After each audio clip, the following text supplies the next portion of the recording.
One of the reasons why he was so hesitant in the aftermath of 2014 and the failure of Ukraine to abide by the Minsk agreements is that he was cognizant of the fact that Russia had made certain commitments to Ukraine to respect Ukrainian territorial sovereignty, and that Russia would do what was necessary to adhere to these commitments, even if Ukraine was in violation of its obligations. Russia didn't say, okay, now we come in and do this. Russia, in April 2022, the Istanbul communique said Kherson, Zaporizhia will be returned to Ukraine, along with the territory around Kiev, Sumy, etc. All Russia is saying is now, because of circumstances, Crimea and certain parts of the Donbass aren't going to go back to Ukraine because how Ukraine has treated the Russian population there. But the rest of Ukraine, Russia was saying, that's yours. We don't want it. It was only then when Ukraine continued the conflict at the behest of the British that Russia had to change its tune. So when Ukraine instead has this coup d'etat in 2014 and shifts to wanting to join NATO, that makes null and void all past agreements.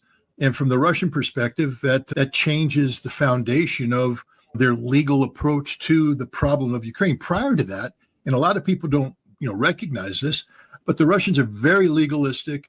Every word matters, every statement matters. And this is why, getting back to Marco Rubio and Michael Waltz, they're in a lot of trouble, because the Russians recorded every word that Donald Trump has ever said, not only to Vladimir Putin, but to the public about this situation. And as Lavrov hinted, he said Trump has spoken very forcefully. The Russians have the archive of everything Trump has said. They haven't forgotten any of that, and they will deploy Trump's statements against Trump, against the United States, as this negotiation goes forward, because there's a lot of inconsistencies between what Trump has said in the past and how the United States is posturing itself today.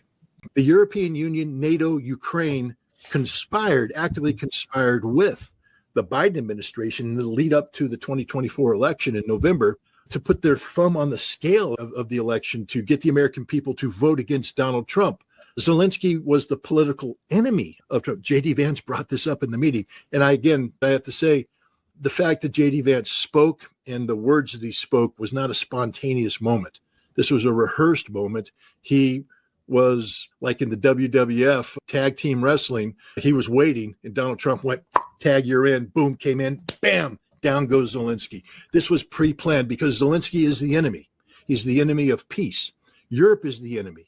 NATO is the enemy. Trump knows all of this. And what we saw in the White House was the culminating moments of political maneuver warfare that was taking place, that started in NATO, started in Munich, and finished with Zelenskyy sitting in the White House getting the knockout blow delivered. Zelenskyy will not recover from this. I think today there's going to be a meeting where some strategic decisions are made. Europe right now, and they went through the motions of rallying around Zelenskyy, but the reality is setting in. He is the problem. And they're saying that you must go back and you must beg forgiveness from the White House. They're in the business of winning. And by crushing the European Union and crushing NATO, all resistance, all these are the people that conspired together after Trump won the election to Trump-proof American policy. I'll say it again, to Trump-proof American policy. He is going to be the president, and these people conspired to come up with policies designed to shackle him, prevent him from doing his job as the commander-in-chief. Now, you have to be careful how you go about doing this, but this was ever since Steve Witkoff came back from Moscow, where he had a remarkable meeting on February 11th and 12th with Vladimir Putin and a guy named Kirill Dmitriev, the economist behind the Russian economic revival and the man who has put James Carville's words, it's the economy, stupid, and brought him back into political relevance here in the United States, where the focus is on the economy, not on military solutions. Trump had this phone call with Putin. And that phone call changed everything, because that phone call injected reality into this discussion. And then Pete Hegseth went off to NATO and J.D. Vance went off to Munich, and their job was to be disruptive. And they did it. They threw little grenades into these rooms and got Europe in a panic, spinning amongst itself. That's what you do, because this is political maneuver warfare, the OODA loop writ large. Your job is to get them to react to you and continue that cycle of action, reaction, until you shoot them down and destroy them. Do you think Donald Trump forgets this or will forgive this? No. Donald Trump is in the midst of a revolution, a domestic revolution that we've seen manifested in the takedown of USAID, National Endowment for Democracy, and others, and a foreign policy revolution where he's redefining our relationships, where we will no longer be held captive by entities such as the European Union and NATO that openly conspire against the sitting president of the United States of America. That is intolerable, and it won't be tolerated going forward. Your troops are confined to barracks. You stop doing bayonet training. Hell, you stop doing any meaningful training at all. Your tanks stay in because you're not going to fight large-scale tank warfare. There's no reason to bring 54 tanks out on the Grafenberg battlefield to work on getting battalions to cooperate with battalions. You may bring out 14 tanks to work with an infantry battalion in a peacekeeping scenario that was replicated, that you saw play out in Yugoslavia. But that's it. That's not high-intensity conflict. You worry more about medical evacuation than you do about closing with and destroying the enemy through firepower maneuver. You lose your focus, you lose your edge, and that's where NATO is today. Europe, NATO was constructed with the Cold War in mind. All of the infrastructure for NATO goes back to justifications that were created during the Cold War to justify large standing armies ready on a moment's notice to respond to a Soviet incursion, to go from 0 to 60 in a blink of an eye, 24/7, every day of the year. Then the Cold War ended, and the justification for that went away. So what did they do? They stopped maintaining their armies. Their armies aren't ready to fight at a moment's notice. They took them to the garrison. There was no more training for high-intensity land warfare because that was supposed to be a thing of the past. But they maintained this infrastructure, this architecture. But instead of being cutting edge, ready to fight a war, it became a sinecure. You went to NATO for a career, and you got involved in the logistics groups, and you got involved in think tanks, and you got involved in conceptualizing a new role for NATO in the world. Today, you're doing everything but preparing to fight a war. NATO doesn't buy tanks. NATO doesn't buy aircraft. NATO doesn't buy artillery pieces. NATO doesn't buy artillery shells. That's the responsibility of sovereign states. And so whatever scheme the British and the French are cooking up, it's not bypassing NATO. NATO was never involved in it. This is a unilateral decision made by the two nations independent of NATO. When we speak of NATO funding, we're not talking about the defense budgets of the sovereign states. That's not NATO funding. NATO funding is the percentage of national treasury that is allocated to each nation to keep NATO functioning civilly. NATO has a number of civil programs to keep the secretariat functioning, pay the salary of NATO employees, and then certain costs that are associated with shared military spending to ensure that there's compatibility, et cetera. But I do want to point out that the methodology being considered by Europe to borrow from itself 800 billion euro. There is a precedent in the last 2 years of this model, and it's not a good model. The Germans in 2022 talked about spending 100 billion euro to a one-time expenditure to get the German army up out of the doldrums, become this lethal fighting force. Maybe they should have consulted with an accountant beforehand, because my understanding is that the Germans borrowed this money from themselves at a 14% interest rate. And almost immediately upon having that money allocated, they had to begin making interest rate payments. And by the end of the first year, without any weapons being procured, they were down to about between 50 and 60 billion euros that were usable. The rest was already allocated to pay back the loan, the interest rates, et cetera. And the longer they go with this, the more the purchasing power shrinks. And again, the expense of carrying this European-only arsenal, they're going to be paying premium prices for this. There won't be discounts. And at the end of the day, nothing's going to happen that's positive. In fact, it will make Europe weaker, just like Germany became weaker by allocating this $100 billion, because the $100 billion didn't accomplish anything. I've used this analogy before, but I'll use it again. If I have $20,000 and I want to make investments in my home's 50 years old, could use a new roof, could use get rid of that 50-year-old linoleum in the kitchen and maybe put down some nice tiles. The windows, we got 50-year-old windows, which means there's a lot of leaking and inefficiency there. We'd like to replace those. So we have this 20,000, and we want to use it to bring our home up to speed. You think my 20,000 is going to cover that? What happens when I begin to initiate the renovations necessary to take care of a fundamentally deficient home? I start tearing out the ceiling, tearing out the roof. And so I've torn down the house, and now I bring my 20 grand, and it doesn't even begin to start. It's done in a week.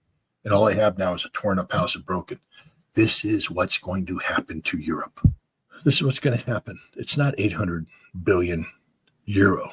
If you're dealing with a 14% interest rate, I think that's the loan terms that they're talking about. This 800 billion is going to be reduced to 620 billion right off the bat, drop it down to maybe a little over 500 billion by the time fall, the year's end comes around. So it ain't 800 billion. It's going to be significantly less than that. When you have the president of Russia and the president of the United States speaking on such an important issue, that's bad news for Europe, and that's bad news for Ukraine. Because the United States is going to agree to most, if not all, of Russia's conditions. Because it's a game we started. We got Ukraine to agree to play the game, and then we got Europe to buy into the rules of the game. I don't think that this is going to be the last negotiation, but I think this is the most important negotiation. Everything else was a setup for this. The Ukrainians have committed to a process. Europe has bought into the process. Russia agrees to the process. We have a tennis match. And now Russia is sending the ball back, but the player isn't Ukraine.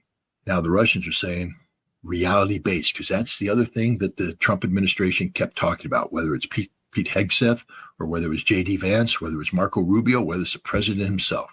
We have to be dealing with the situation as it exists on the ground, the reality of it.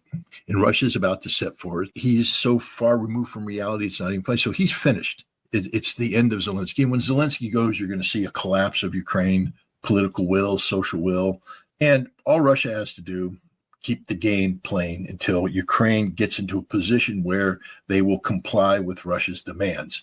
And Europe will have no choice but to follow along. This is the game that's being played. It's called diplomacy.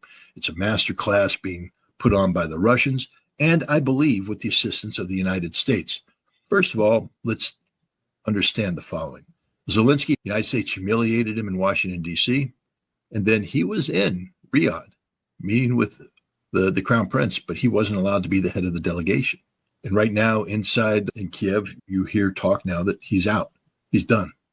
And my guess is that he'll be out of there within 2 weeks. I don't know where he physically is right now. I don't know if he's on the sidelines of the G7 meeting. I don't know if he returned to Kiev, but he can't last long in Kiev.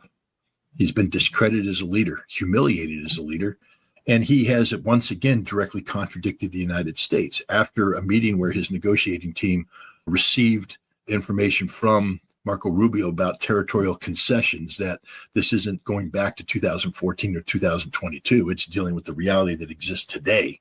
And the Ukrainian delegation went, yeah, we understand that. Zelenskyy came out and said, no, 2014. We get everything back. We get all of Novorossiya, Kherson, Zaporizhia, Donetsk, Lugansk, and we get Crimea. That's the only term. And I think that once Trump and Putin nail down the basics, they'll bring in a closer who will come in and close the deal. And that's going to happen in a matter of weeks. I think the Ukrainian government collapses. Now you have the conditions to where Russia can come in and participate in a post-conflict election that gets their man installed, gets a parliament, a Rada installed that's willing to make the constitutional changes that Russia views, who will agree to demilitarization on the terms set forth by Russia. And Europe will have no choice but to comply with this. This is what happened in Riyadh. Europe was trapped into a position where a ceasefire is now the primary policy objective, as opposed to humbling Russia, defeating Russia, all the things they were talking about. That's not being talked about now. They're talking about the necessity of a ceasefire. This is the game. We're moving towards a ceasefire, the conditions that need to be met to make a ceasefire possible. Who's not in Moscow right now from the United States? Marco Rubio. Why isn't the Secretary of State, who has been involved in these negotiations, not present for the most important negotiation? Because he's always been a figurehead. There's somebody else pulling the strings, somebody else calling the shots. And Rubio isn't needed for this. In fact, he's a distraction from this because Rubio has tainted himself with the Ukrainian brush and the European brush. So he's over there now playing with Europe. What happened to the last person who was supposed to be the one leading the efforts and they got sidelined and sent to Europe? His name was Keith Kellogg. You do know that he was fired. He's no longer the special envoy. I'm not saying that Rubio is going to be fired. I'm going to say that Rubio is not going to be a major part of the Russian negotiation going forward. This is now in Donald Trump's hands. Steve Witkoff, although they said he's not going to be the principal negotiator, Steve Witkoff is the facilitator. And he's got this in Trump's hands. The British have been deeply involved in advising the Ukrainian government on various aspects of their resistance to Russia.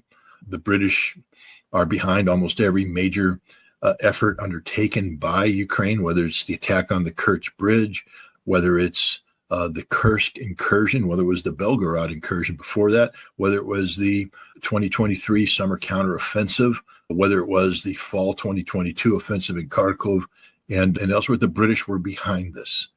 And Russia's shrugged it off. There will be a response, but it's not going to be the dramatic 12 Oreshniks obliterating Kiev's destroying the Ukrainian government. Why would Russia destroy the Ukrainian government right now?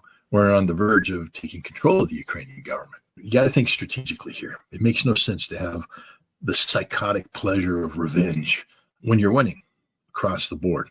Russia's not losing in any aspect of this conflict right now. So there's no doubt in my mind that the British advised Ukraine to carry out this attack to achieve certain psychological impact, to try and get Russia to overreact, to disrupt Russia's ability to respond in a cohesive, coherent manner to the diplomatic challenges that would accrue with the Riyadh meeting.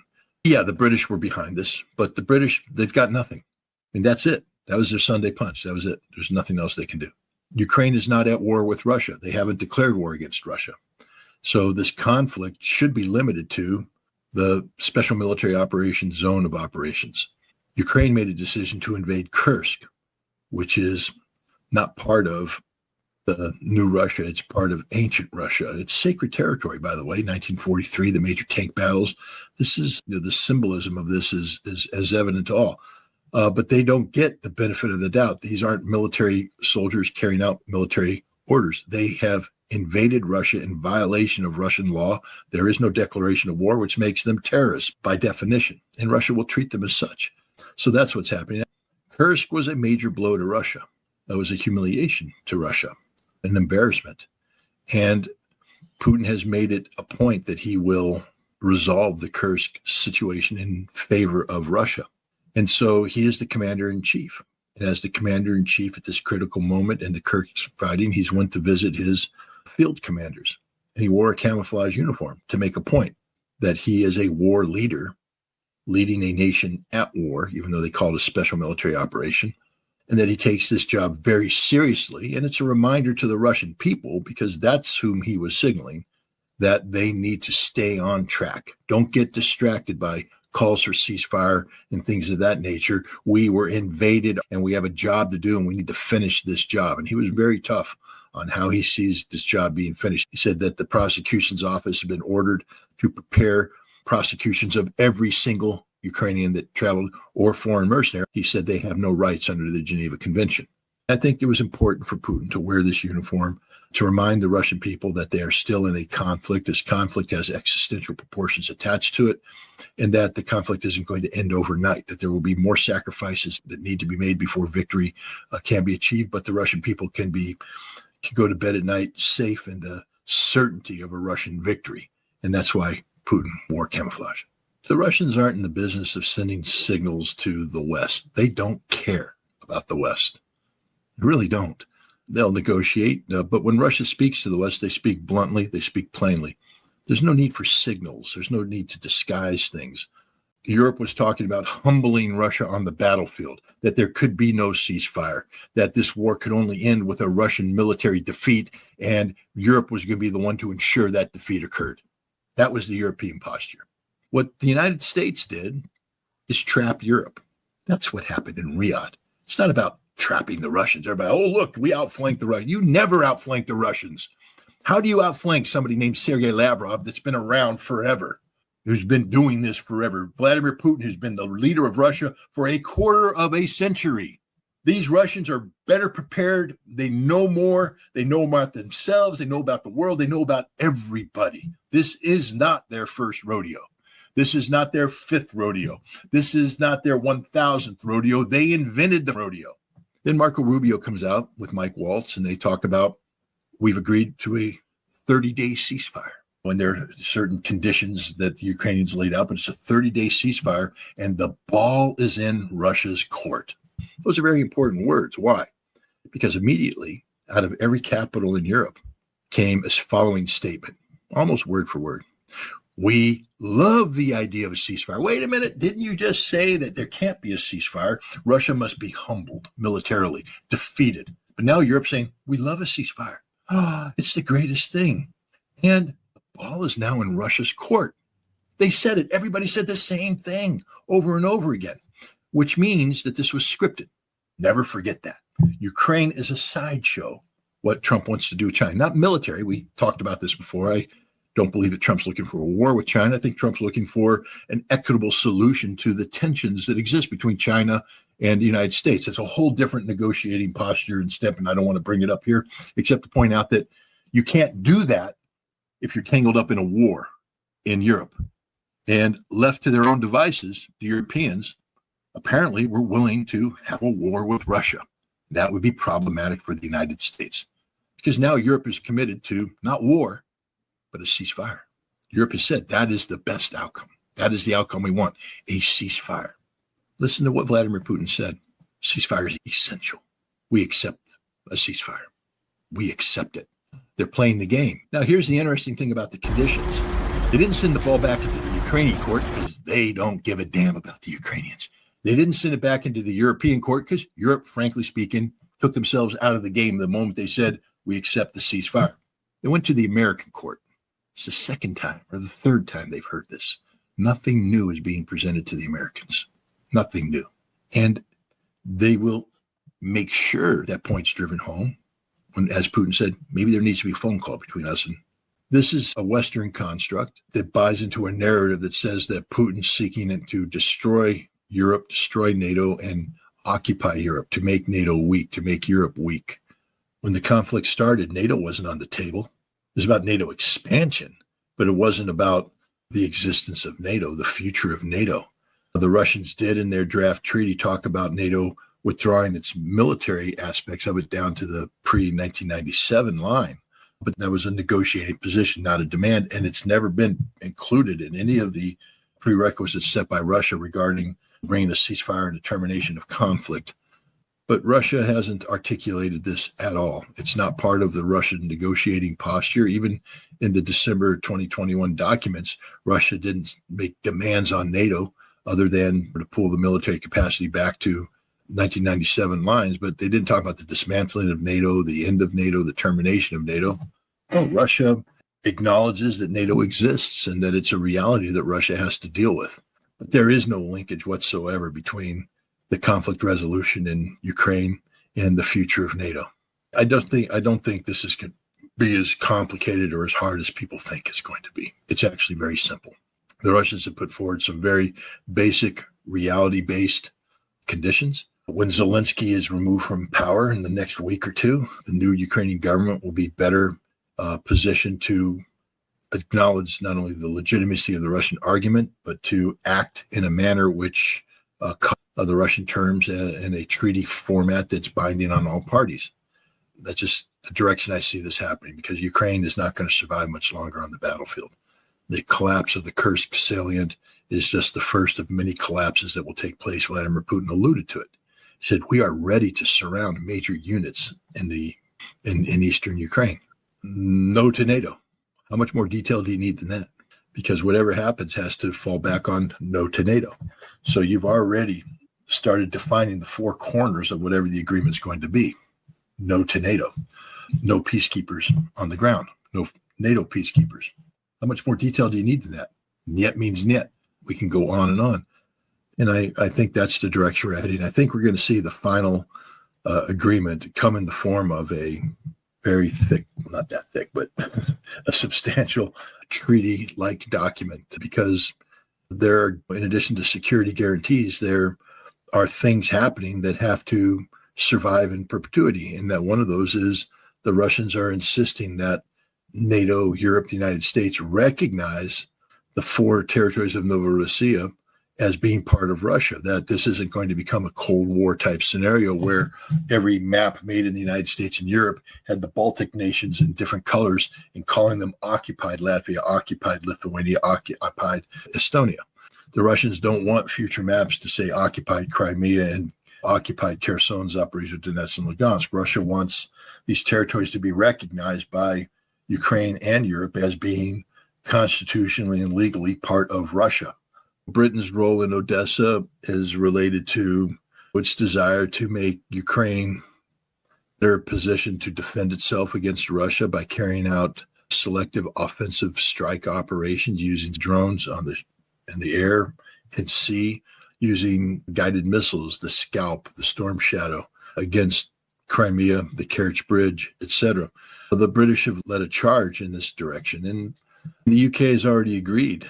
Their prime minister has agreed that a ceasefire is in the strategic interest of everybody. So that's the strategic direction that they've committed to, is achieving a ceasefire. A key aspect of a ceasefire agreement will be removing NATO from Ukrainian soil. And this can only be done at the insistence of the Ukrainian government. And since the Zelenskyy government has invited them in there and doesn't want to see them go, the implication is, in order to get Britain to decouple from Odessa and that region, there will have to be a treaty in writing that commits to that outcome. All this has to be worked out. See, Russia didn't say no to a ceasefire.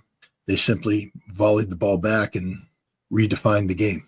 And left to their own devices, if this war doesn't grind to an end, you're going to see Russia put action to match those words. The goal here would be to get a lasting ceasefire and a permanent peace agreed to without Russia having to head down that path. Because once you commit to a fight, we see the difficulty in Kursk. Throughout the concept of a ceasefire in the closing moments of a battle, that if you don't finish the job, you might as well not have fought the battle. Russia needs to finish the job before they can get into some sort of negotiated settlement. I think we're going to see pressure being put on Ukraine to accept Russia's terms in the next week or so. And that's what Putin's saying. And the longer you wait on the east, the more you're going to get similar conditions set up there. Let's say the Russians surround the 3rd Assault Brigade, the Azov movement's great successor to the defenders of Mariupol. They have them surrounded. Are they going to agree to a ceasefire that says, and you got to let them go? You got to unsurround them and all this. The war in Ukraine is a proxy war between the United States and Russia. Ukraine is just a proxy.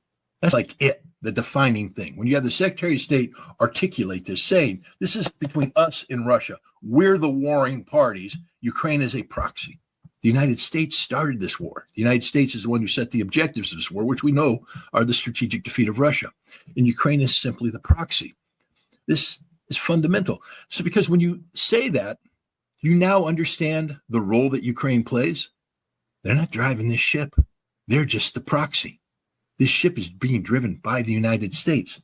Ironically, it's not just that this is a Kremlin talking point. I remember when I was put on the Mirtwor's death list and put on the Center for Countering Disinformation's hit list, one of the reasons why they said is that I was saying that the war is a proxy conflict between NATO and Ukraine. The timing of this, because about a week and a half later, the Ukrainian defense minister came out and said, oh, no, this is a proxy war between NATO and Russia, and we're happy to be that. Give us more weapons, and we will serve as your proxy. Guys, this has been known from day one. Only idiots and the mainstream media, I guess they're the same, have been articulating something different. So again, we have to understand all this when we try and put context into the statement that Marco Rubio used to initiate everything that you're premising this show on. But there's something else that happened too, because who visited the White House prior to Zelensky's humiliation? Emmanuel Macron and Keir Starmer. And they visited the White House. They tried to articulate Europe's vision of what's going on, which wasn't, by the way, a vision predicated on a ceasefire, but a vision predicated on continuing this conflict until Russia was defeated. And they met to talk about 800 billion euros worth of infusion of defense funding, getting boots on the ground. The French were talking about getting their nuclear deterrence deployed into Germany, putting air cover over Ukraine. War. And now you're Donald Trump saying, I want to bring this war to an end. If I only negotiate with the Russians without bringing in Ukraine, then we have a problem with Europe, because the strategic objective for Donald Trump here is peace and stability in Europe, so the United States can disentangle itself from the European web and reallocate diplomatic, economic, and military resources to the Pacific to deal with the principal issue of China. Again, let's just make things very clear. Europe was dead set against a ceasefire. The European posture was, we must humble Russia. Russia must be defeated so that Russia knows it can never stand up to Europe again. That's what they said. I'm not making it up. And so now we have foundational understanding of this conflict. So what is the role of Ukraine? It's an insignificant role. And we saw the way that Donald Trump treated Zelenskyy in the White House. Dismissive. It was an ambush. Time to demean him. And there's a reason for this. What happened in Riyadh? We know Zelenskyy was in Riyadh. We all saw the photographs of him meeting with Mohammed bin Salman, the crown prince. But the president of Ukraine, why wasn't he heading up the Ukrainian delegation? Why was the presidential advisor heading it up? Because the United States said Zelensky's not welcome at the table. Don't bother. We don't want you there. You're not part of the solution. You are the problem.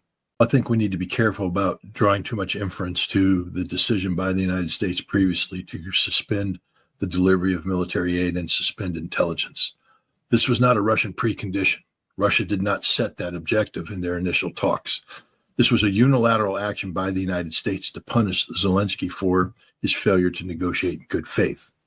And when Zelenskyy apologized and Ukrainians looked as if they were going to negotiate in good faith, the United States lifted those restrictions. But this isn't about the United States betraying Russia or stabbing Russia in the back. Not at all. Just the opposite. The United States is simply putting pressure on Ukraine. And that means, and again, Putin alluded to it, if you're going to have a treaty, what's your verification? How do you verify compliance? Or if there are allegations of non-compliance, how do you verify that? What mechanisms are going to be in place? You can't have a ceasefire unless you have verification measures in place. This has to be discussed. And this has to be done in writing. It has to be done legally in the form of a treaty. But there will have to be a formal agreement. One of the things the Russians have said that is we no longer go off of handshakes and partial agreements or incomplete agreements, that whatever agreement we have is going to have to be spelled out in writing and take the form of a treaty that's enforceable. So you're saying that the precedent is that the West will agree to a ceasefire and then say that conditions will be imposed, but they'll never impose them. And then the ceasefire is simply a cover to buy time to rebuild the Ukrainian army. Do you understand the root cause of the concern for Russia? Because they've done this before 3 times. And each time they're lied to. And each time the Ukrainians take advantage of the pause to rearm and attack Russia. That will never happen again. And that's the direction we're headed here. The Russians are simply reiterating a reality that the Americans know, because Russia's always said this. Lavrov has been saying, the day of Minsk 1, Minsk 2, and things like that is over. We don't trust. Putin has admonished himself, saying he was naive and believing in the West's willingness to abide by Minsk. It now turns out the West was using Minsk as a cover to rearm Ukraine to NATO standards. And the Russians set that standard when they submitted on December 17th, I believe, 2021, draft treaties, both the United States and NATO, setting forth Russia's desire for and conditions in support of seeking a new European security framework. And so Russia will ensure that before there is a ceasefire, there will be certain conditions that have to be met in writing, and they are enforceable conditions, and there has to be an agreed upon mechanism of monitoring and enforcement. It's not going to include NATO. It'll have to be something else agreed upon. But these are conversations that haven't yet happened in detail. And I think what's going to happen is Russia is going to set the table, so to speak, with its requirement of what has to happen. Then Trump is going to give instructions to go in and fill the gaps in, to put food on the plates so that a feast can occur. So I just think that we're getting a reality check from the Russians, and that's okay, because I think the Trump administration was expecting this, was wanting this.